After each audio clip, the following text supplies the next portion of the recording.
Se liga, o seu podcast sobre energia na potência máxima. Uma iniciativa CPFL Soluções. Oi, eu sou a Márcia Mantovani da CPFL Soluções e estamos aqui para mais um episódio do podcast Se Liga. O Se Liga é um podcast sobre energia. A cada episódio eu converso com alguns especialistas do setor para trazer informações relevantes e muito legais sobre esse mercado para você. E hoje o episódio é sobre um assunto que deu muito o que falar nesses últimos meses, a crise hídrica. Fica aqui com a gente que você vai entender como a falta de água interfere no preço da energia, na vida das pessoas, das empresas e como esse cenário de crise se construiu ao longo dos anos. Mas antes de começar esse papo, segue o nosso canal do podcast para receber as notificações quando um novo episódio entrar no ar. Vai lá, é só procurar por Se Liga com o C mudo. E agora sim, vamos aos nossos convidados. Começando aqui pelo Tiago Barros, da Regi Consultoria. O Tiago atuou por mais de 14 anos em diversos órgãos da administração pública, inclusive na ANEEL. Tiago, é um prazer ter você aqui com a gente. Tudo bem? Tudo bom, Márcia? O prazer é meu. É sempre muito legal poder conversar com você. Também queria dar aqui as boas-vindas ao Ricardo. Ricardo, muito legal poder bater esse papo com você hoje também. Obrigada, Tiago. Você já me ajudou até a introduzir o Ricardo aqui na nossa conversa. Que do outro lado da mesa a gente tem o Ricardo Motoyama, que é o diretor-presidente da comercialização de energia da CPFL Soluções. Oi, Ricardo, bem-vindo também. Oi, Márcia. Oi, Tiago. É um prazer estar aqui. Eu queria dar aí um bom dia, boa tarde, boa noite para os nossos ouvintes, né? Acho que a gente não sabe que horas que vão ver, se vai estar naquela corrida, se vai estar ali naquela viagem de carro. Então, vamos colocar todo o espectro aí de horários do dia. E é um prazer estar aqui, Márcia. Obrigado pelo convite e muito legal estar contigo, Tiago. Acho que acompanho a sua carreira há um bom tempo, te acompanha bastante das suas iniciativas ali no setor público, por último ali como diretor da ANEEL, com várias iniciativas importantes e inovadoras que ajudaram muito a moldar o setor como hoje ele está, e contribuindo bastante ainda com a gente aqui, com vários players, seja com o privado, seja com o público, através aí da Regi na consultoria. Acho que vai ser um bate-papo bem legal. Com certeza, e só essa introdução aí que você deu também, Ricardo, já mostra o peso aqui da minha responsabilidade para conseguir fazer esse bate-papo fluir e a gente conseguir trazer informações bem relevantes para todo mundo que estiver nos ouvindo. Bom, para começar esse momento, acho que o principal ponto aqui que a gente quer trazer, discutir, compartilhar, enfim, é falar sobre a tal da crise hídrica, né? A gente tem visto cartaz, a gente tem visto reportagem, a gente tem visto um monte de coisa falando sobre isso, mas e aí? Do que a gente está falando de fato? Tiago, acho que você pode ajudar a gente nessa. Veja, o que é importante por trás é a gente entender que a água, principalmente a água que a gente consegue guardar nos reservatórios e nos lagos, ela serve para produzir energia elétrica. Então, essa é hoje a principal fonte utilizada na produção de eletricidade. A gente tem algumas outras alternativas, como o uso dos ventos para produzir o que a gente chama de energia eólica, a utilização da própria luz do sol para a produção de energia fotovoltaica, o uso de, por exemplo, biomassa para a produção de energia elétrica. Mas a água é a principal fonte do Brasil, não só pela importância na quantidade de energia que a gente pode produzir, mas também pelo fato dela estar armazenada. Então, a gente pode escolher o melhor momento de gerar energia elétrica, e isso é muito importante para a qualidade da energia que chega na casa de cada um de nós. Então, quando falta água, a gente tem dois problemas. O primeiro é, será que vai haver recursos energéticos suficientes para atender a demanda por energia ao longo do ano todo? Então, esse seria o aspecto mais estrutural da falta de água. E o segundo aspecto tem a ver com a qualidade instantânea. Então, eventualmente, eu até tenho água para gerar ao longo de todo o ano, mas eu não tenho capacidade suficiente para gerar um grande volume de potência instantâneo, porque os reservatórios estão baixos, eu tenho pouca queda, E essa queda, a relação entre o nível da água e o processo em que ela passa pelas turbinas, né, através dessa diferença de altura, é muito importante para gerar potência. E se eu não tiver potência instantânea, eu posso ter uma perda de qualidade da energia e, eventualmente, até ter alguns blackouts, falta de luz instantânea. Então, o que aconteceu é que a gente teve, até setembro desse ano, o pior histórico de chuvas que a gente tem registro. Olha, 91 anos para trás, nunca foi tão ruim. Agora, não é só isso, já é o 7º ou 8º ano de chuvas muito próximas ou abaixo da média. Então, a água que chega nos rios e nos lagos, ela não é só água que chove, ela é água que está infiltrada, que está no solo. A gente também está com solo seco. Então, mesmo que volte a chover, e graças a Deus, a gente está tendo um outubro já bom, né, um período de transição bom para o período de chuva, que normalmente é novembro, dezembro, né, acaba lá em março. Então, já veio um outubro muito legal, mas o solo está muito seco.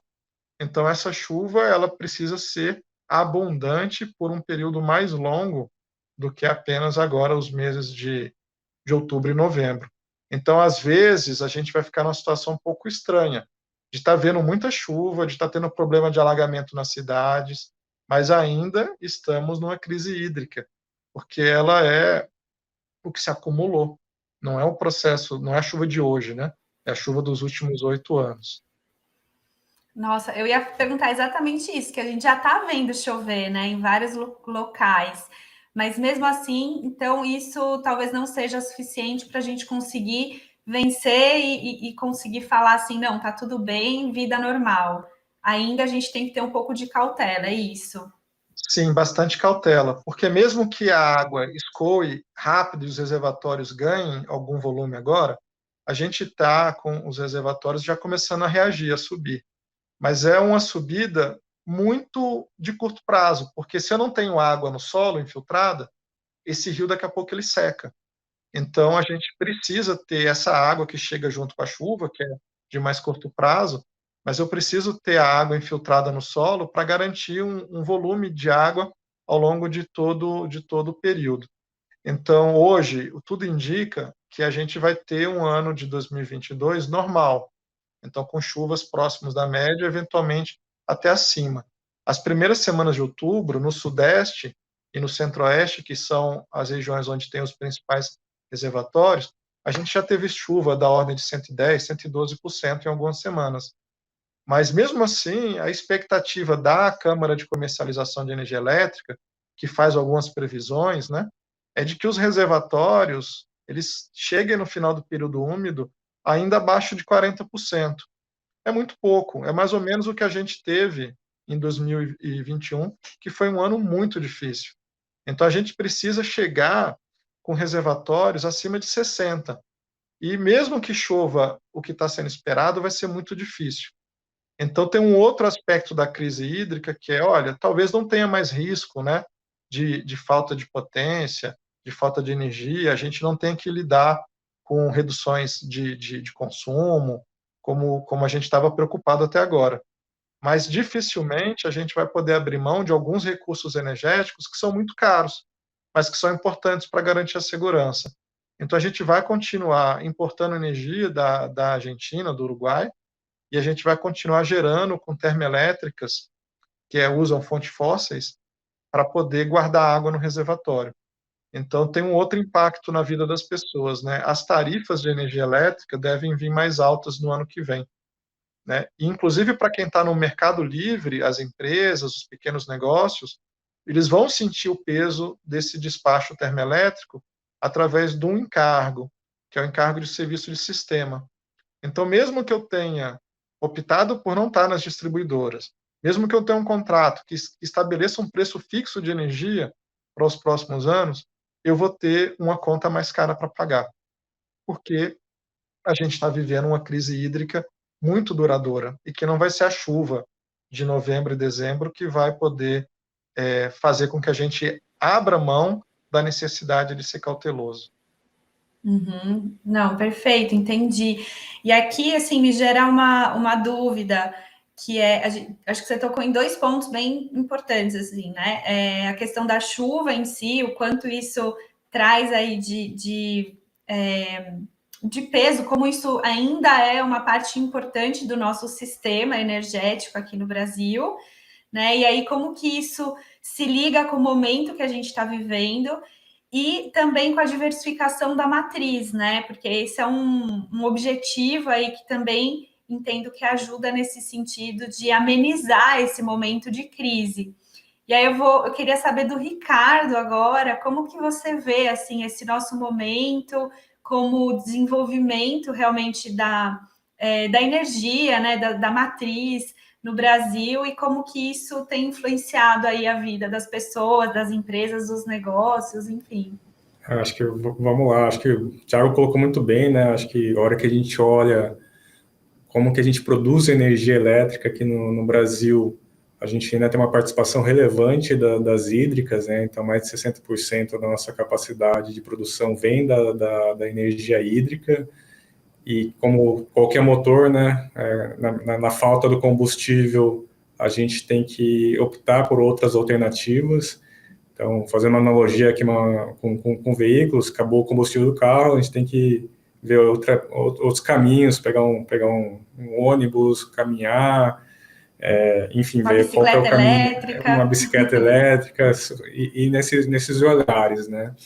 E o Brasil fez uma boa parte do seu dever de casa desde da grande última crise que a gente sofreu no setor lá em 2001. Então, hoje ainda as hídricas representam mais de 60%, mas houve sim uma grande evolução de outras fontes de geração. Então, hoje o país possui um dos maiores parques eólicos do mundo, a gente atingiu já mais de 10 gigas de capacidade instalada de eólica. Temos tido um boom de investimentos em energia solar fotovoltaica, seja em grandes parques ou fazendas solares, seja aí no telhado da casa de cada um. Então, isso tem crescido muito grandemente.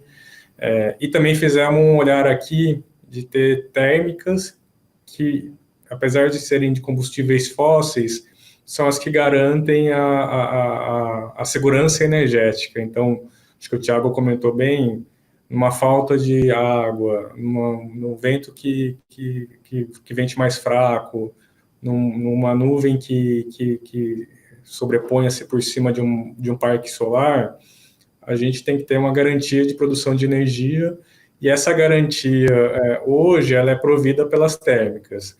Muito se fala ali de a gente começar a trabalhar nessa transição energética, começar a utilizar térmicas, primeiro ali a gás, que são menos poluentes que a de combustíveis fósseis, outros combustíveis fósseis, mas também tem se trabalhado muito ali em P&D, inovações e tecnologias, de como que a gente faz essa transição energética para garantir uma matriz muito limpa, que vou colocar aqui, no caso do Brasil, a gente tem uma das mais limpas do mundo, né? Que também não dependa ali e tem essa garantia energética. Então, muito tem se investido em hidrogênio verde, em baterias, enfim, outras possibilidades que permita que esse cenário de menos chuvas, como o Thiago colocou bem, que a gente tem aí há 8 anos com menos chuvas, e não se sabe como isso vai ser para frente, né? A gente tem um histórico que é o com o qual a gente se baseia, mas para frente tem muito movimento ali da questão climática que impacta o regime de chuvas. Então, a gente tem que, sim, trabalhar com outras alternativas de geração de energia, outras alternativas de garantia energética, como as baterias e o hidrogênio verde e outros caminhos que venham a surgir com investimento em tecnologia. Não, perfeito. Só você comentando aqui, eu fiquei pensando, né? Será que isso já pode levar a gente a uma conclusão de que o Brasil tem um modelo resistente à crise, ou a gente está na construção disso ou não? A gente ainda tem um longo caminho pela frente. O que vocês acham? Eu vou colocar minha ideia aqui, eu peço para o Thiago a gente fazer um pouco, mas assim, eu acho que estamos no caminho certo. Acho que a crise foi uma das mais agudas em termos hídricos. A gente tem um histórico longo de chuva, e como ele colocou, até setembro foi o menor período de chuvas em um histórico de 91 anos, então um histórico bem grande, influenciado ou não pelas mudanças climáticas, mas é um fato. E a gente está passando, mas o fato de a gente estar passando com esse aumento de custo, com esse olhar aqui, que gerou um nível de risco maior no suprimento de energia, faz com que a gente repense e precise olhar como deixar isso mais parrudo, né? mais forte para enfrentar crises futuras. A chuva, a gente não sabe se vai vir, o sol vai estar aí sempre, mas a nuvem pode entrar, o vento pode ventar de uma maneira diferente. Então, sim, precisamos investir cada vez mais nessa segurança energética e buscando cada vez mais alternativas com combustíveis que não sejam de fontes fósseis. Então, acho que tem um caminho pela frente ainda para ser seguido. Uhum. Você concorda com isso, Thiago? Não, eu concordo. Eu acho que a gente tem um sistema muito seguro, muito robusto. E é impossível ter um sistema 100% à prova de falha, porque isso seria muito caro, então socialmente inviável. Agora, isso não significa que a gente não tenha grandes espaços de aprimoramento. E esses espaços, eles vêm, inclusive, de mudanças tecnológicas. Então, o Ricardo deu algumas pistas, né? Então, como é que a gente pode tratar na transição energética para ter esse sistema flexível que usa essas fontes renováveis, como o vento e o sol, que são variáveis, dependem de condições climáticas que são randômicas, né? A gente pode até prever, mas tem uma variação grande, né? De um momento para o outro. Como que a gente traz isso para não depender mais tanto de termoelétricas ou dos reservatórios hidrelétricos? Porque a participação das hidrelétricas vai diminuir. O consumo sempre cresce.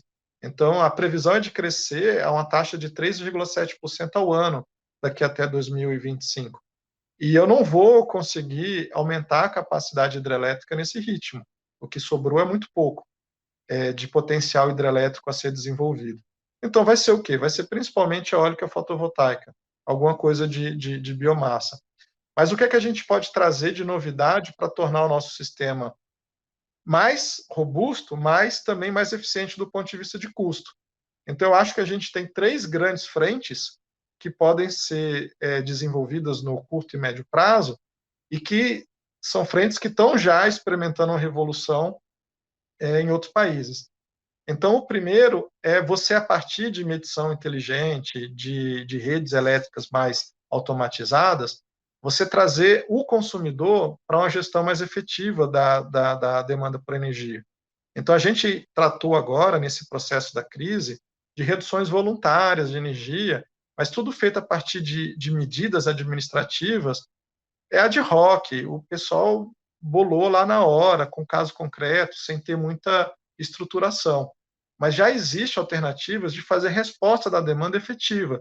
Então, um consumidor, ele olhando, por exemplo, recebendo sinais de preço que ele hoje não recebe, ele poderia vender o energia excedente, poderia deixar de consumir e ser remunerado por isso, e não ter que pagar uma penalidade ou uma multa. Então, o governo trouxe essa ideia da remuneração para a demanda que seja retirada, mas ainda numa solução caso concreto, sem ser estrutural. A gente tem uma avenida para isso, para desenvolver nos próximos anos, e inclusive para consumidores pequenos, aquele pequeno negócio, consumidor residencial. Mas para isso a gente vai precisar de medição inteligente. Então, precisa ter algum investimento, mas a gente tem que considerar que esse investimento pode se pagar a partir desses ganhos que podem ajudar a ter o sistema mais eficiente. A outra grande revolução que está ocorrendo tem a ver com baterias. A gente está nesse podcast, a gente está se comunicando a partir de laptop, de celular, né? Essa bateria que está colocada nesses aparelhos, a gente pode botar ela numa pilha maior e usar em veículos elétricos. E essa revolução, no sentido das baterias para esses aparelhos, tem tido uma redução de custo tão grande que outras tecnologias de bateria começaram a ser investigadas para a gente usar na rede elétrica e não só em aparelhos. Então, a gente pode ter, de repente, outra forma de armazenar energia que não seja só água em lago ou combustível em tanque. Então, a gente vai poder guardar energia produzida, elétrica produzida em outras fontes, como o vento ou como a solar. A gente guarda ela como um potencial químico numa bateria, por exemplo, ou outras várias tecnologias de armazenamento que estão voltando a ser investigadas. Então, até porque a solar e a eólica, elas têm uma curva, né? Então, ela gera o tempo todo. Então, ter a bateria acaba ajudando também nesse desenvolvimento dessas fontes, né? Deixa mais, é o que a gente chama de peak shaving, né? A gente vai cortar o pico dessa geração e a gente, em vez de ter muita geração só em algumas horas e nada nas demais, a gente usa essa geração excedente para carregar a bateria e depois descarrega a bateria. Então, eu tenho energia constante ao longo do ano todo. Então, armazenamento e resposta da demanda, duas grandes revoluções. E qual que é a terceira? A gente tem um recurso energético super desperdiçado no mundo inteiro e que agora começa a ter tecnologias de aproveitamento melhor, que é o lixo. Então, como usar o lixo para produzir energia elétrica? Essa é a última fonte energética com grande potencial no Brasil, que ainda não tem viabilidade econômica e financeira, mas está chegando. Então, usar o lixo urbano, dos aterros, das estações de tratamento de esgoto, rejeitos agrícolas, né, de ave, de suíno, de gado, da produção agrícola mesmo, né, de grãos. Isso tudo pode ser colocado num tanque, você joga bactérias dentro desse tanque, elas vão digerir a matéria orgânica e vão gerar metano. Esse metano é o gás que a gente tem principal dentro do gás natural. E ele pode, misturado com oxigênio, gerar uma fonte muito boa de energia.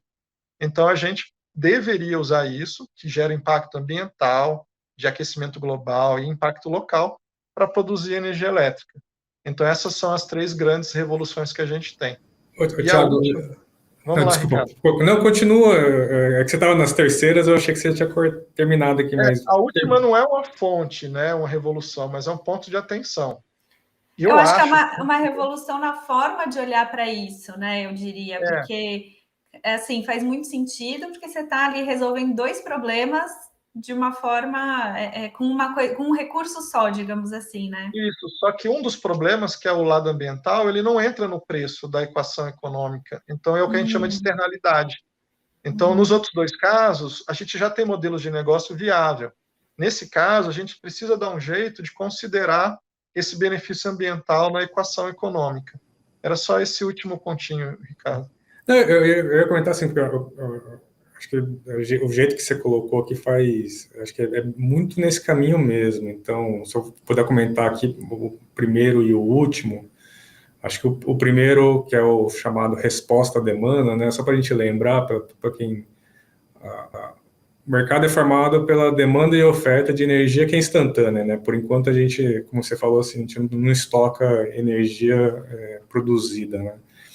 Então, eu, pessoa física, ou eu, empresa, não sei se todo mundo sabe, mas tem uma tendência do preço ser maior, ou a demanda ser maior durante a tarde, porque está todo mundo, ou as empresas estão produzindo no seu máximo, a parte de refrigeração tomou uma proporção grande no país, então o ar-condicionado tem sido atuado bem grandemente no país, então o que a gente chama de pico de demanda tem sido ali no período da tarde, o que antigamente era no período da noite, né, quando todo mundo chegava em casa, e pela lei da oferta e da procura, né, o preço deveria ser maior nesse horário, e em contrapartida à noite, como basicamente grande parte da população está dormindo, exceto aí pelos pais mais recentes aí que acordam mais cedo, ou os adolescentes que ainda estão na rua, a demanda é menor, o preço deveria ser menor, então esse equilíbrio não aparece pouco hoje para as empresas, aparece pouco e não aparece, né, para o consumidor pessoa física. Então, na medida que a gente tenha mais medidores inteligentes, as pessoas consigam saber de modo online qual que é o seu consumo e possam escolher de poder mudar o seu consumo de energia de um período da tarde para a noite, vai ajudar o sistema. Quando a gente fala que vai ajudar o sistema, significa que, ao fazer isso, aquela energia à noite que está excedente, ele pode comprar ela muito mais barato, e isso pode evitar um investimento durante o dia para atender essa potência no período da tarde, né? Então, um exemplo mais básico, em vez de ligar a máquina de lavar roupa de tarde, você programa ela para ligar à noite e faz o serviço da mesma maneira. E as empresas, cada vez mais, a gente vai ver essas alternativas, né? É possível alguma empresa mudar o seu período de produção de tarde para de noite? Então, o excedente noturno que tem que pagar faz sentido financeiramente para poder acessar uma energia mais barata. Eu acho que são esses caminhos que se tornam o consumidor se torna um ator e não alguém passivo hoje no consumo da energia, e que se faz cada vez mais necessário. Acho que esse é um ponto importante que você colocou aqui, Thiago. E a gente aqui, eu pessoalmente, o Grupo CPFL como corporação, apoia muito esse olhar, né, de a gente trazer mais esse empoderamento do consumidor, seja ele pessoa física, seja ele empresa, e cada vez mais o mercado atuando para dar essas alternativas de opção, né? Para alguns vai fazer muito sentido fazer isso, né? De mudar seu consumo de energia para de madrugada. Para outros, não. Então, à medida que o mercado atua, cada vez mais produtos para atender diferentes perfis de consumidores que tem que, sim, atuar mais grandemente como um ator aqui no setor. E essa parte do nicho, eu acho que assim, tem muito a ver com o que você está comentando, Thiago, de economia circular. Recentemente, tem algumas empresas que têm acessado a bolsa, e temos visto aí no último leilão que teve, uma conseguindo fazer aí o primeiro projeto aí de mais grande escala de produção de energia a partir do lixo, né? Então, acho que é um caminho aqui sem volta, e você tem razão, quando a gente considera os benefícios ambientais que tem nisso para a sociedade, todos saem ganhando. Então, como que a gente consegue cada vez mais fomentar isso, acho que é o nosso desafio. Vocês já trouxeram um monte de ideias excelentes aqui, mas tenho cá para mim que essas ideias são um pouquinho mais para frente, né? Aí vamos, né, voltar aqui para o nosso momento 2021, que a gente está vivendo aqui, assim, essa crise hídrica que ainda, né, está latente, digamos assim. Então, o que eu queria pedir aqui nos nossos minutinhos finais do nosso papo? O que vocês podem trazer como ideias, né, coisas que as pessoas, as empresas podem adotar neste momento para tentar mitigar um pouco esses impactos e até, assim, pensar isso de uma maneira diferente? Eu acho que agora, no curtíssimo prazo, a gente só tem uma alternativa, que é redução de desperdício. Então, a gente sempre acumula desperdício.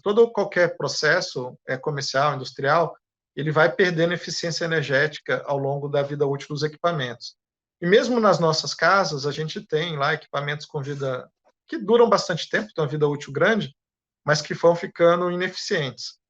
Além da questão de comportamento. Então, a gente tem um comportamento de, eventualmente, relaxar com essas questões e sempre acabar gastando mais energia do que precisa. Então, mesmo uma pessoa que hoje se julgue muito eficiente, eu tenho certeza que, ao longo do tempo, ela vai acumulando desperdícios. E a gente pode reduzir isso de uma maneira que não significa sacrifício de bem-estar, de nada, porque senão não seria desperdício. Então, assim, não vamos cortar na carne, não precisa perder qualidade de vida, mas vamos ficar bastante atentos aos desperdícios, porque isso geram custos para a gente mesmo, né, na nossa conta de luz, isso vai vir, não tem como escapar, mas gera custo social bastante grande. E a outra questão que eu acho que a gente precisa fazer é da mudança de comportamento, do ponto de vista da visão de futuro. Então, se a gente quer que no médio e no longo prazo as coisas aconteçam, a gente tem que começar a mudar a nossa visão hoje. Então, para ter um investimento em energia do lixo, a gente precisa pensar hoje para ter essa energia daqui a 10 anos.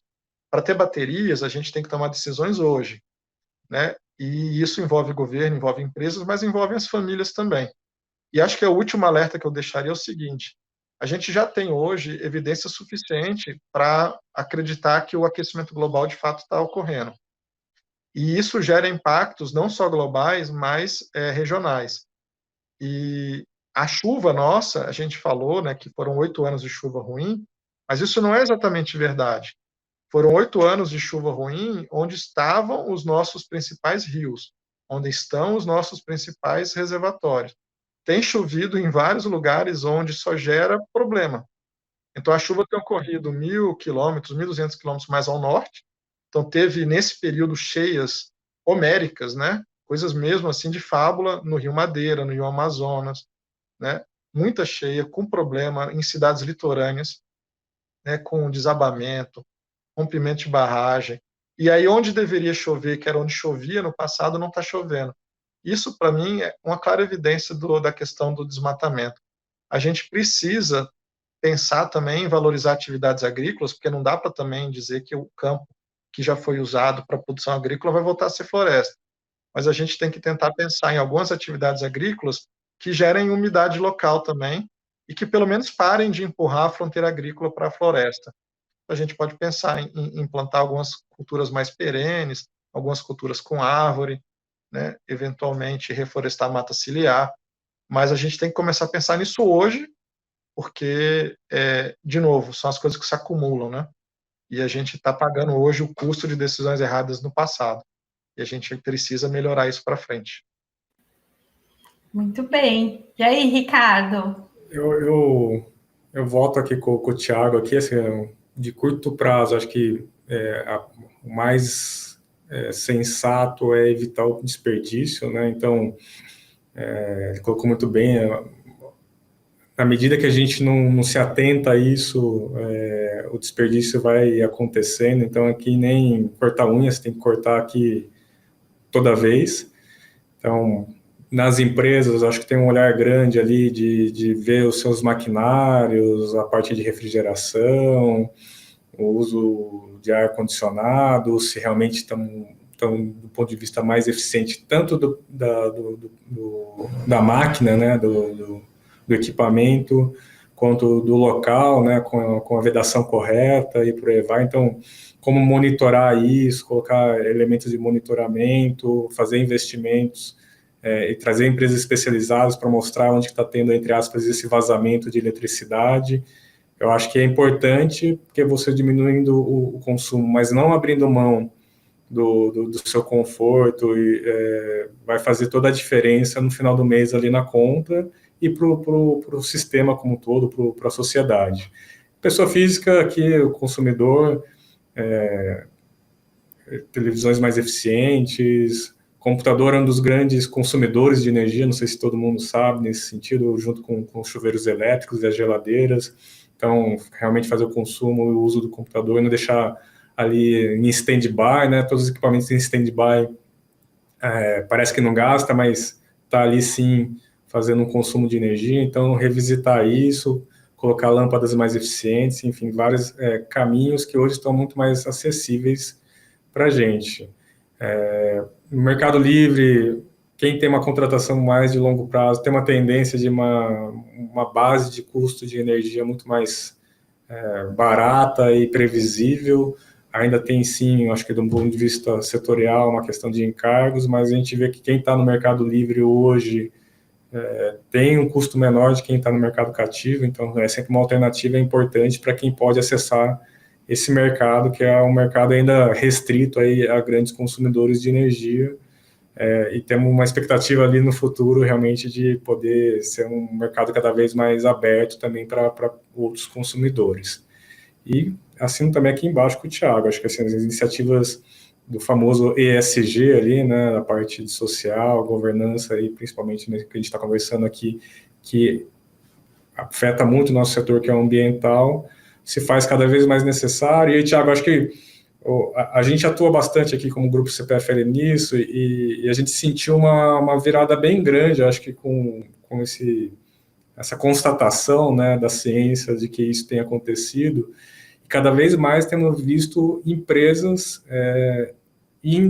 buscando energia renovável, tá? Então, de fontes renováveis, eólica, solar, as pequenas centrais hidrelétricas, mas para além disso também comprando o que a gente chama lá dos IRECs, que são os certificados de carbono para neutralizar a pegada de carbono de cada uma das empresas. Então, se você me perguntar esse ano versus 2 anos atrás, eu estou muito mais confiante que a sociedade, e acho que direcionado muito pelas empresas e pelo consumidor, que acho que está cada vez mais consciente com relação a isso, tem empurrado a gente nesse sentido e estamos mais positivos. Eu estou com uma visão mais positiva nesse olhar, tá?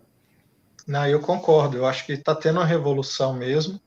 E as empresas, elas têm um papel importante porque a vida da empresa, ela pode ser eterna, né? Você pode ter empresas grandes, aí vamos pensar na Coca-Cola, 200 anos de operação, né?